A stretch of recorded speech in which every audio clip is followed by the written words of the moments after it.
دلہے نے جیسے ہی دلہن کے گال کو چھونے کی کوشش کی، دلہن فوراً بھاگ اٹھی۔ کہا ہے نا مجھے ہاتھ مت لگانا، ہاتھ پیچھے ہٹاؤ، اس نے سخت لہجے میں کہا۔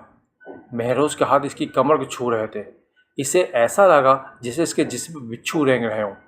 اتنا صبر نہیں کہ مجھ میں کیا آج کی رات میں پیچھے ہٹ جاؤں، بلکہ جو کل کی رات گزری تھی وہ بھی خدا جانتا ہے، اس نے کہتے ہوئے اسے زور سے پکڑ لیا تھا۔